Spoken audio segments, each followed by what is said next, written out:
یہ تو انسانوں کو اللہ پاک نے مکلف بنایا اور عورتوں کے ساتھ ساتھ مردوں کو بھی پردے کا حکم دیا ہے۔ حجاب کس چیز کا نام ہے؟ حجاب کہتے ہیں اپنے آپ کو ڈھانک کر کے رکھنا۔ میں نے کپڑا پہنا ہے، آپ نے کپڑا پہنا ہے، کیوں پہنا ہے آپ نے؟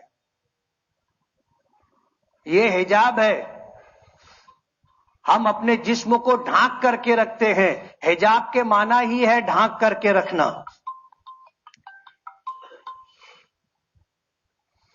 حجاب کے معنی ہی اپنے آپ کو ڈھانپ کر کے رکھنا ہے۔ تو مردوں کے لیے بھی پردہ ہے، عورتوں کے لیے بھی پردہ ہے۔ یہ جو برقع آج کے زمانے میں رائج ہے، یہ تو ہماری ایجاد کردہ چیز ہے کہ اپنے جسم کو ڈھانکنے کے لیے ایسا کوئی لباس ہو جو ڈھیلا ڈھالا ہو، جو ڈھیلا ڈھالا ہو، جسم کے نشیب و فراز کو، جسم کی حیت کو چھپاتا ہو۔ یہ ہے حجاب۔ اور ماضی میں آج بھی دنیا کے بہت سارے ملکوں کے اندر یہ برقع نہیں استعمال کیا جاتا، بلکہ جلباب استعمال کیا جاتا ہے، جس کو بڑی چادر کہتے۔ اگر آپ نے حج کیا ہوگا تو وہاں حج کے دوران دیکھا ہوگا کہ افغانستان کی جو عورتیں آتی ہیں وہ برقع نہیں پہنتی ہیں، وہ اپنے دوپٹے کے ساتھ ایک بڑی چوڑی چادر ہوتی ہے کہ جس کو وہ اپنے سر پر ڈالتی ہیں تو اس کی چوڑائی ان کے پیچھے ان کے پیروں تک ہوتی ہے، اور وہ چادر کو سمیٹ کر کے اپنے جسم کی ساخت کو اور اپنے چہرے کو ایسے آڑ کر کے رکھتی ہیں۔ تو یہ جو مروجہ برقع ہے یہ ہمارا ایجاد کردہ ہے۔ اصل قرآنی حکم یہ ہے کہ اللہ پاک نے اپنے نبی سے فرمایا کہ اے نبی قل، آپ کہہ دیجئے، کن سے؟ لازواجکا، اپنی بیویوں سے، و بناتکا، اپنی بیٹیوں سے، و نساء المومنین، اور ایمان والے مردوں کی عورتوں سے آپ کہہ دیجئے، یدنین علیہن من جلابیبہن، وہ اپنے اوپر ایک بڑی چادر ڈال کر کے رکھیں، اپنے وجود کو، اپنے جسم کی ساخت کو، اپنے جسم کے نشیب و فراز کو چادر سے ڈھانپ کر کے رکھے۔ یہ ہماری شریعت کا حکم ہے، جس کو ہم جلباب کہتے ہیں، جس کو حجاب کہا جاتا ہے، جس کو برقع کہا جاتا ہے، جس کو پردہ کہا جاتا ہے۔ اور یہ صرف مذہب اسلام میں ہو ایسا نہیں ہے، عیسائیوں کی کتابوں میں بھی یہ حکم موجود ہے، یہودیوں کی کتابوں میں بھی یہ حکم موجود ہے، اور ان نادانوں کو پتہ نہیں ہے گیتا میں، وید میں بھی یہ احکامات موجود ہیں۔ رام جی کو یہ جو مقام و مرتبہ دیتے ہیں وہ خدائی کے برابر دیتے ہے، نہیں ہے، یہ 2 نمبر کی بات ہے۔ لیکن ہندو سماج کے لوگ رام جی کو خدا کے برابر مانتے، خدائی کا درجہ دیتے۔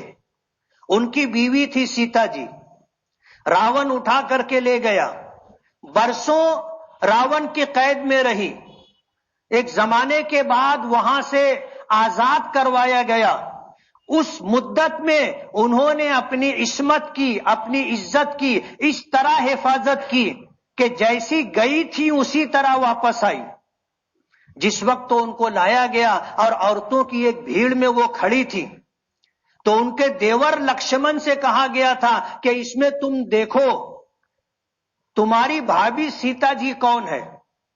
تو لکشمن نے جواب یہ دیا تھا کہ میں اپنی بھابھی کو نہیں پہچانتا ہوں، آج تک میں نے ان کا چہرہ نہیں دیکھا،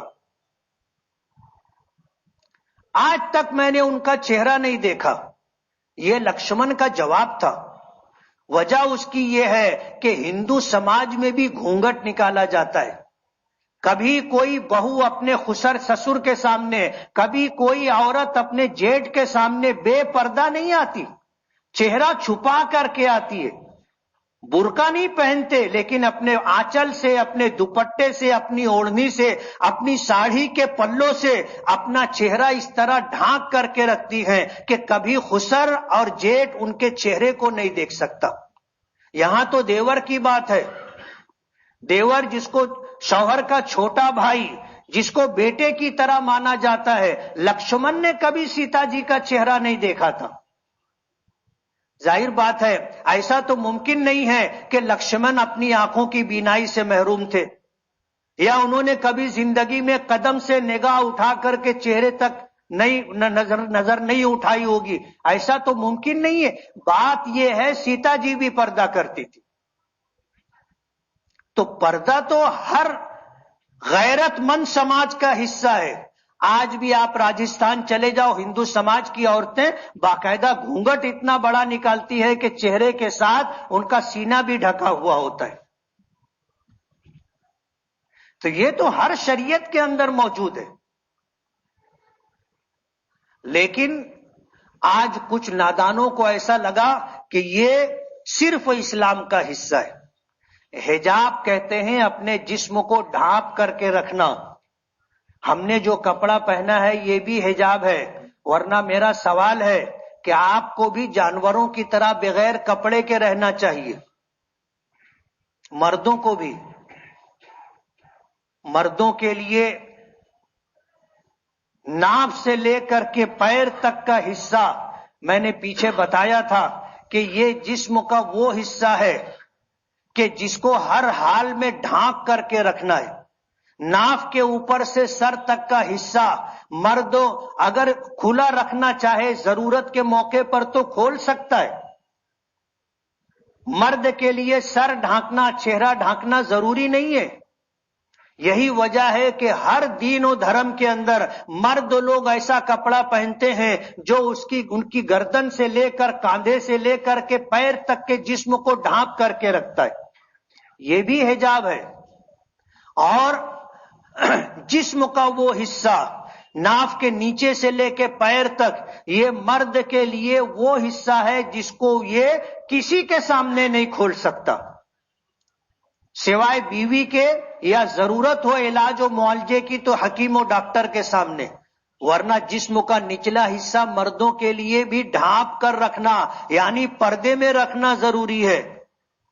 اور مرد عورت کے مقابلے میں جو فرق ہے ہماری شریعت میں یہ ہے کہ عورتیں اپنا سر بھی ڈھانک کر کے رکھیں، اپنا چہرہ ڈھانک کر کے رکھیں، پورا بدن تو ان کا ہائی سر کے بال سے لے کر کے پیر کے ناخن تک ان کو ڈھانک کر رکھنا چاہیے۔ اس کو شریعت نے عورتوں کے لیے پردہ قرار دیا ہے۔ ضرورت کا موقع ہو، جوائنٹ فیملی ہے، مجبوری ہے، اور خسر ہے، جیٹھ ہے، دیور ہے، گھر میں دوسروں کی جو اولادیں ہیں ان کے سامنے ان کے ساتھ رہنے میں مستقل چہرے کا پردہ کرنا مشکل ہے۔ شریعت نے نماز کی حالت میں عورتوں کے لیے چہرہ کھلا رکھنے کی، اتنے ہاتھ اور اتنے پیر جہاں جوتا چپل پہنا جاتا ہے اتنا کھلا رکھنے کی اجازت دی ہے۔ تو ضرورت کے موقع پر جوائنٹ فیملی ہو، ضرورت کے موقع پر اگر ہو تو اس طرح مشترکہ فیملی میں بھی رہ سکتے ہیں۔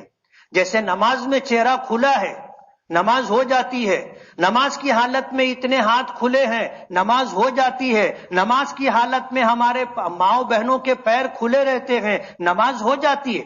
تو ضرورت کے موقع پر اتنا کھلا رکھنے کی گنجائش ہے۔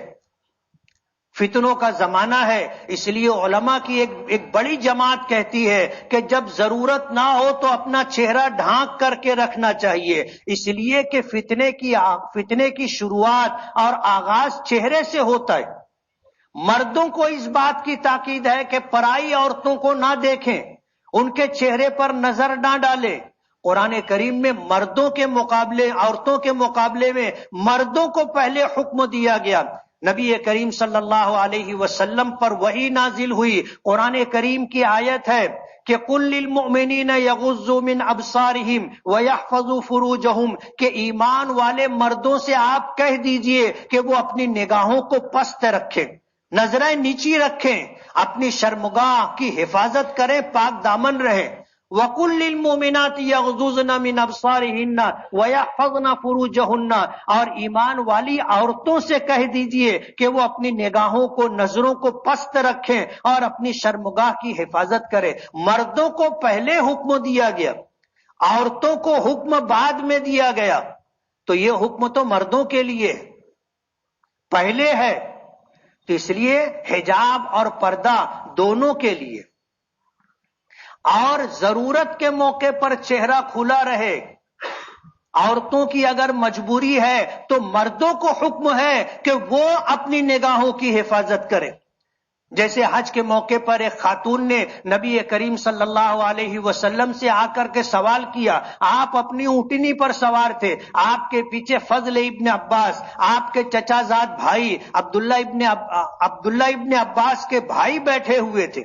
اس خاتون نے آ کر سوال کیا کہ اللہ کے رسول، میرے والد اتنے بوڑھے ہو چکے ہیں کہ وہ سواری پر بیٹھ نہیں سکتے، حج کا سفر نہیں کر سکتے، اتنے بوڑھے ہو چکے ہیں کہ اگر ہم ان کو اونٹ پر بٹھائیں، گھوڑے پر بٹھائیں تو بیٹھ بھی نہیں سکتے، تو کیا میں ان کی طرف سے حج بدل کر سکتی ہوں؟ اللہ کے رسول صلی اللہ علیہ وسلم نے دیکھا کہ فضل ابن عباس جوان تھے اور وہ سوال کرنے والی خاتون بھی جوان تھی۔ فضل ابن عباس ان کو دیکھ رہے تھے، حضور نے ان کے چہرے کو ہاتھ لگا کر کے پھیر دیا اور فرمایا کہ فضل، یہی وہ موقع ہے جہاں اپنی نگاہوں کی حفاظت کرنا چاہیے۔ اگر عورت مجبور ہے، چہرہ کھلا ہوا ہے، یا اس نے اپنا چہرہ کھلا رکھا ہے بلا ضرورت کے بھی، تو ہمیں اپنی نگاہوں کی حفاظت کرنی چاہیے۔ اور یہ تمام مذاہب اور دھرم کا حصہ ہے، کوئی مذہب ایسا نہیں ہے جس نے عورتوں کو بغیر کپڑے کے رہنے کے احکامات دیے ہوں۔